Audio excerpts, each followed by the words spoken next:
What's up, everybody? Welcome back to Heart and Soul. It is just Kathryn today. I'm still getting used to this video situation, which, by the way, if you haven't heard yet, we are on YouTube. Heart and Soul is on YouTube now. So if you want to watch our episodes instead of just listen, you can watch on our YouTube channel, which, if you follow us on Instagram, which is Heart and Soul Podcast, SOLE podcast. There's a link in the bio for you to watch on YouTube.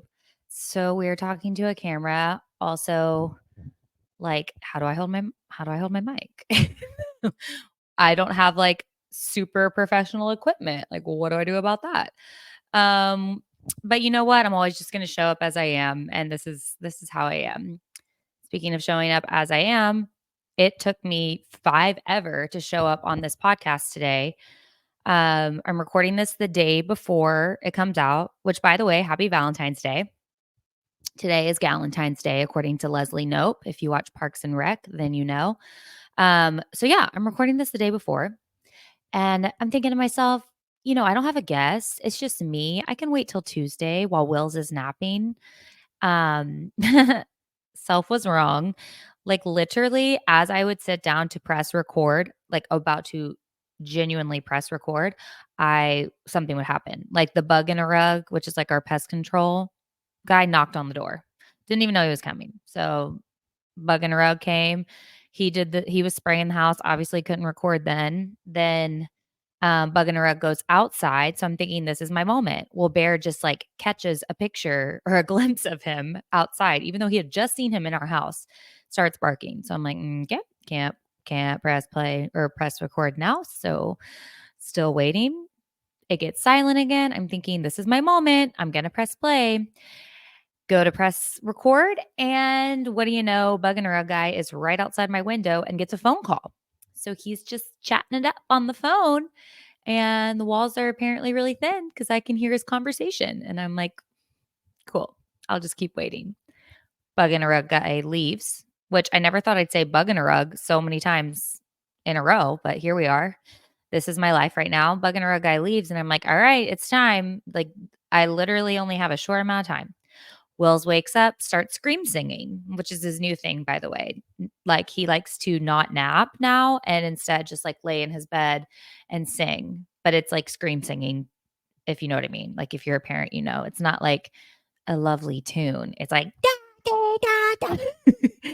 It's so aggressive. So if you can hear him in the background, I apologize. I promise he's not like screaming because he's uncomfortable. He's just in this phase right now where he's deciding, I don't want to nap. I'd rather sing. And I have a feeling like he gets that type of energy from me, so I can't get upset. How you guys doing? What a big weekend. Yeah, like I said, this is just going to be a check-in, um, which I haven't done in a minute, where it's just like, besides me announcing our pregnancy, I haven't done like a, hey, here's what I've been up to check-in, acting as if y'all care, but here I am.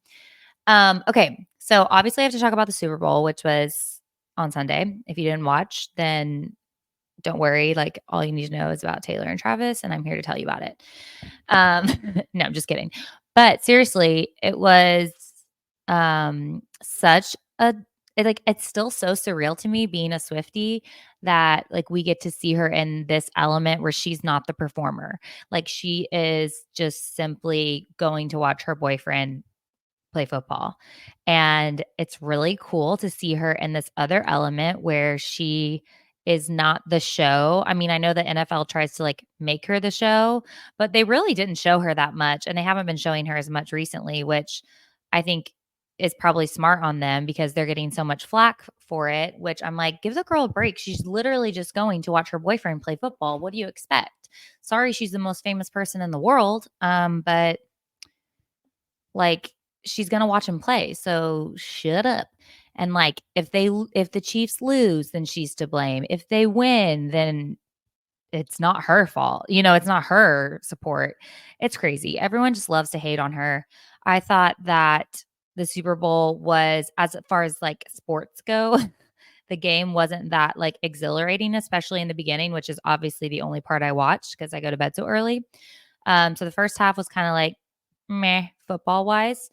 The halftime show has also been getting mixed reviews. I am a millennial through and through, like right smack dab in the middle of Millennialville, and I loved the halftime show. I mean, I love Usher. I remember driving to school my sophomore year of high school in my 97 Sebring convertible. That's right. Don't let the convertible fool you into thinking it was luxurious because it was so ghetto. But I'm driving to school and I'm listening to Confessions, the album, on, like, repeat. Like, I have vivid memories driving down, like, Legacy Road, just, like, listening to Ursher, as we called him.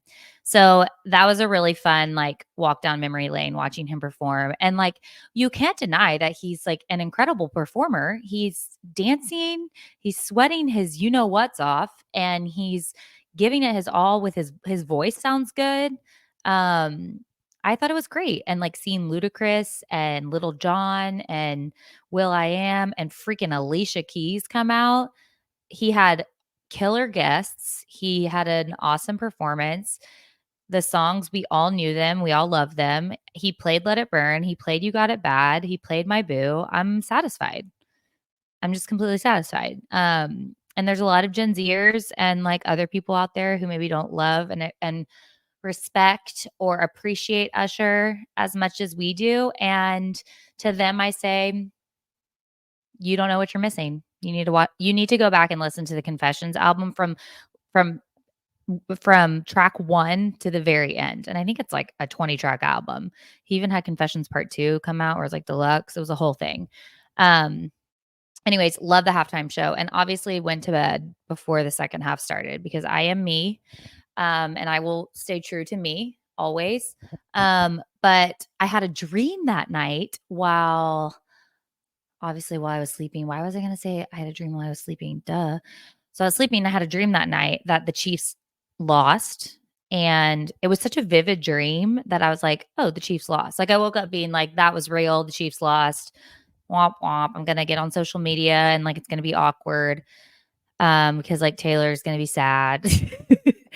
And then Michael walks into the room, like, as I'm waking up, and I'm like, "Who won?" Just to double check, and he's like, "The Chiefs." And I'm like, "No, they didn't." And he's like, "Yeah, they did." So my dream was wrong. I did not predict the game via Dreamland, but I was really excited that the Chiefs won. Not because, I really would have loved if the 49ers won because I think it's cool that it's like this rookie quarterback and that they haven't won before and that the last time they played the Chiefs in the Super Bowl, they lost in like 2020 or whatever. So I think it would have been a really cool like underdog sports story if they won. But as a Swiftie, I'm really glad that the Chiefs won because we got so much content, people, after that game. So much content. We had Taylor going onto the field, which by the way, as far as looks go, I'll be the first to admit that she doesn't have the best stylist. I'm not saying she doesn't have the best style because we don't know who's styling her, but she doesn't have the best stylist. We can all admit. Um, but this outfit that she wore to the game, phenomenal. She had like this little corset top. She had these wide-legged black jeans with like a slit just above the knees that had like bling around them. So cool. Like added in like an edgy, like kind of Vegas-y look. She had obviously Louboutin boots on because she's number one Louboutin fan. Um, her jewelry was phenomenal. She had like these ruby stacks of necklaces for obviously Chiefs colors and then ruby stacks of rings and then her earrings. Just a great look. And I personally love when she rocks the high pony. I think that that's kind of like her best move when it comes to casual looks, not the high bun or the low bun.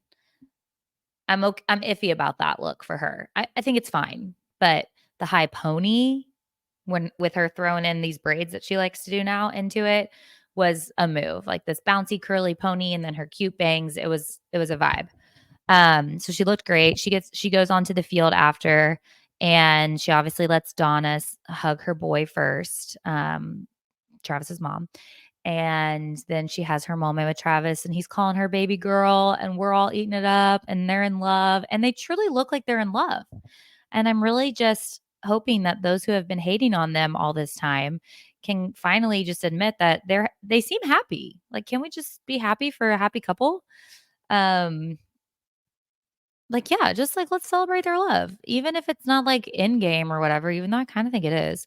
Even if it's not in game, we haven't seen this side of Taylor in forever because when she was with Joe, she was like living in hiding. He was so like moody and private, and she kind of like, I guess, hid herself because that's what he preferred as a couple. And so you never saw this like giddiness from her. You never saw her like be relatable when you're in love, like when someone's in love, like we can relate to that feeling. She's giddy right now. She has a new boyfriend. She's loving it.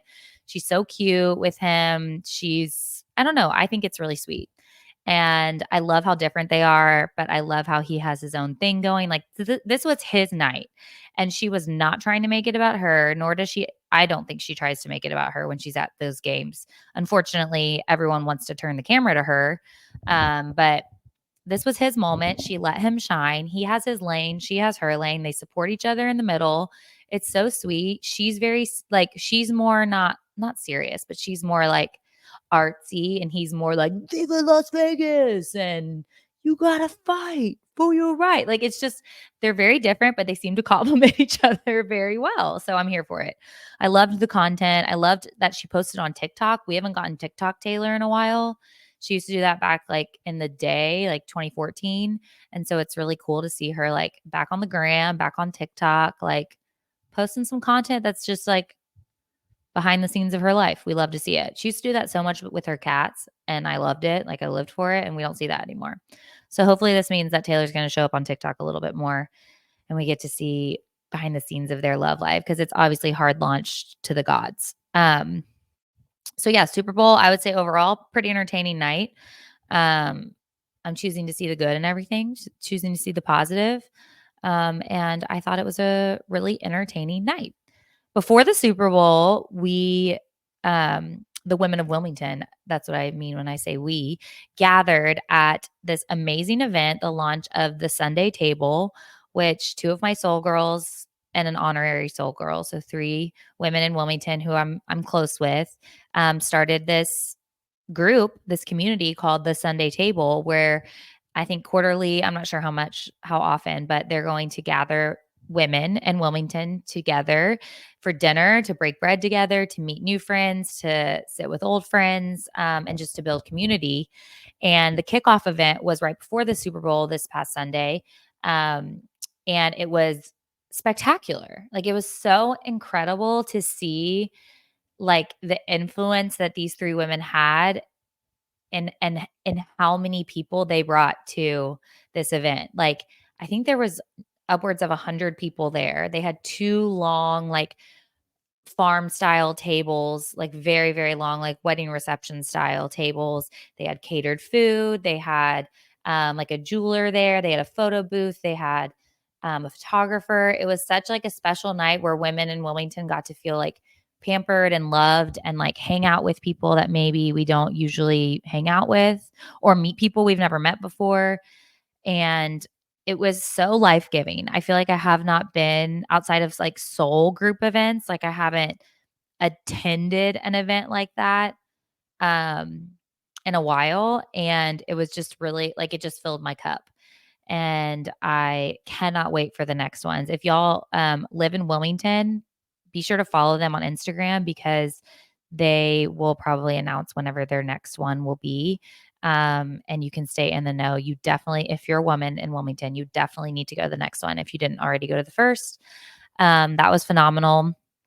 And then Saturday day, we had, I can hear Will singing. That's like distracting me.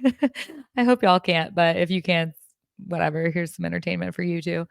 Saturday during the day, one of my friends was taking like mini photos, at this studio space. And I think her intention was for like moms to bring their kids, like your Valentines or like husbands or something. And I didn't go with anybody. I signed up for a slot, but I went by myself, because I wanted to take photos, solo photos, and I've posted some already, but I have just okay, here's the real talk. Here's the serious part of my check-in today. I have really struggled with my body image during this pregnancy. Um, it's changing in different ways than it did with my first pregnancy. It's changing fast. It's really like if I dwell on it too long, it really messes with my head. And so I thought I can combat those feelings and like bury them and kind of practice what I preach by taking photos of my body and being proud of it. So the photos that I took were like you've probably seen them all over Pinterest, but like, when women like have their belly out and they're like in a white like bralette or like tank top and then jeans that are unbuttoned so you can see the belly. So my friend Stephanie Roback, she took photos of me and she did an amazing job. Like they're so beautiful. I love them so much. But if you or and not but if you're anything like me, which I think this is how most women are, but if you're anything like me, right when you get like professional photos back, I think your first inclination, which is sad, is to like critique yourself. And so and then, like, sometimes you wait on it, like, you sit on it and, like, a couple hours go by or even the next day you look at them again and you're like, "Oh, they're actually pretty cute." But it's always that, like, first initial glance where you're like, "I hate this, I hate that." And it's all nitpicky about yourself, things that no one else would see, but you pick up on because you're you, and we are our worst critics. So, she sent me, like, some sneak peeks and on Sunday morning, and I was obviously, they were beautiful photos, but I was just picking myself apart, like, I was like, "Oh, like, this isn't how other girls on Pinterest look when they're in these types of photos," or, like, this wasn't I don't know. I was picking apart I've been really, like, critical of my legs specifically because, like, with Will's, like, I gained pregnancy weight, obviously, but it was mostly in my belly, and then with this one, it's kind of just everywhere, and that's, like, different and new and obviously is, triggering to someone who struggled with body image most of her life. So, anyways, I did text some friends, and I was like, "Okay, I'm in my head about, like, the way I look in these photos, like, can you talk me out of it?" And one of my friends said well, first of all, they were like, "You look amazing. This is great. These are beautiful." And I was like, "I know they're beautiful. I'm just like in my head." And one of my friends was like, "Take some time to like not look at them and then look back at them tonight. Like once you have like a clear head and you're not being critical." And she was like, "And I promise you'll love them." And she was right, of course. I like looked at them later and I was like, "Wow, I'm so proud of my body for sustaining this life inside of me. Like, this is something that I've prayed for y'all know how long. Like, it's been 4 years in the making of losses and my body's been through the ringer physically and mentally and emotionally. And so this is such a gift to be able to carry this child. And it's only natural and human of me to have those thoughts of negativity or criticism. But um I guess I'm sharing all this to say that one, if you are critical of yourself, like you're definitely not alone. And two, there are ways to fight that criticism. So you don't have to dwell in that space. You don't have to like remain there. One of the ways is like I did, just reaching out to someone, texting a friend, having someone like kind of snap life back into you, and encourage you and speak life into you and remind you of whose you are, which is a daughter of the King. So created in his image, like you are beautifully, fearfully, wonderfully made. Um, and then there are so many other ways too, like taking a second to pause, reminding yourself of what's true. You can remind yourself of what scripture says. You can talk to your spouse. You can, there's so many different things. Throw away the scale, throw away, or like not look in the mirror that day and just like take a you day. Um, and so I wanted to share that to one, keep it real. with y'all as I try to do. And then 2, to let you know that sometimes what you're seeing, like, online is, like, someone being like, me sharing those photos on Instagram was, like, a way for me to combat those negative feelings. So, like, you might be seeing, like, "Oh, like, she's so pregnant and happy," and I am, but also, like, everyone you follow online is human, and they have those thoughts, and so when a thought like that creeps into your head, know that, like, you're not alone, you're not the only one, but there are also ways to, like, stand up for yourself and, be bold and confident through it and find growth in it because we'll all stumble, we'll all, like, I always tell people who are struggling with body image, like, it's not necessarily that one day you get healed and every negative thought, every temptation, everything is just, like, gone. I think that the rest of your life is about healing, like, you're just on a healing journey, and some months, some years, you'll be like, "Wow, like, I am not struggling with this at all, like, this is not a big deal." Like, yay, yay, yay, overcomer. And then some months, years, weeks, days, you'll have like a moment where you have doubts or insecurities, and that's okay. That doesn't mean you've taken like 40 steps back and you're back where you started. It just means that now you have to use what you have equipped yourself with, the tools you've equipped yourself with to battle those thoughts and to fight the lies with truth. So that's what I'm doing right now.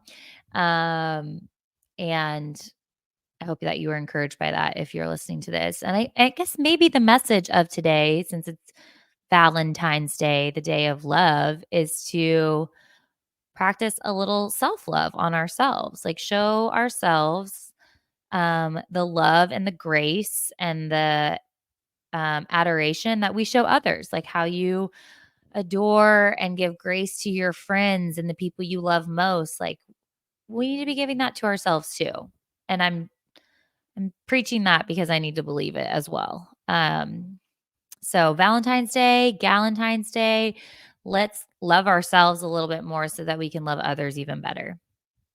That's kind of it. Like, that's kind of the check-in.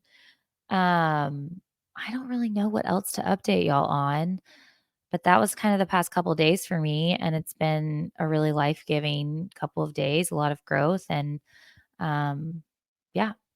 Next week, I'll have a guest, the one and only Sarah Leonard.